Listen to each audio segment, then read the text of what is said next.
যেভাবে ফিটনেস ধরে রাখছেন অপু বিশ্বাস। বর্তমানে ঢালিউড কুইন অপু বিশ্বাস হাজির হচ্ছেন নতুন নতুন কাজ নিয়ে। বৈচিত্র্যময় ফটোশ্যুটে নিজেকে ফুটিয়ে তুলছেন নান্দনিক ধারায়। নিয়মিত ব্যায়াম করে ফিটনেস ধরে রেখেছেন তা ছবিতে স্পষ্ট। এবার তার প্রমাণ দিলেন জিমে ব্যায়াম করার ছবি প্রকাশ করে। সম্প্রতি নিজের ফেসবুকে 3টি ছবি পোস্ট করেছেন অপু, যেখানে দেখা যাচ্ছে তিনি জিমে ব্যায়াম করছেন। অবশ্য এর আগেও তিনি ব্যায়াম করার ছবি ভক্তদের সঙ্গে শেয়ার করেছেন।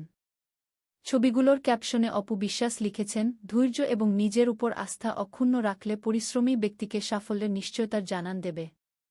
ছবি পোস্ট করার সঙ্গে সঙ্গে অনুরাগীরাও মন্তব্যের ঝড় প্রশংসায় ভাসাচ্ছেন। একজন মন্তব্য করে লিখেছেন, অনেক অনেক সুন্দর লাগছে।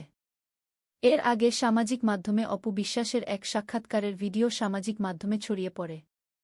সেখানে অপুকে সুখে থাকার করণীয় কী সে প্রসঙ্গে কথা বলতে শোনা যায়। সেখানে অপু বিশ্বাস বলেন, আমার কাছে মনে হয় সুখে থাকার জন্য একটা মানুষকে যেকোনো জায়গায় মানিয়ে নিতে হয়। তাহলেই সুখটা সম্পূর্ণভাবে চলে আসে। প্রত্যাশাটা না বাড়িয়ে কিংবা প্রত্যাশাটা না রাখাই ভালো। অপু বিশ্বাসের সেই কথা ছড়িয়ে পড়ার পর তার অনুরাগীরা নায়িকার সঙ্গে একমত পোষণ করেন। অনেকে এটিকে উপদেশ হিসেবেও সাদরে গ্রহণ করে নিয়েছেন।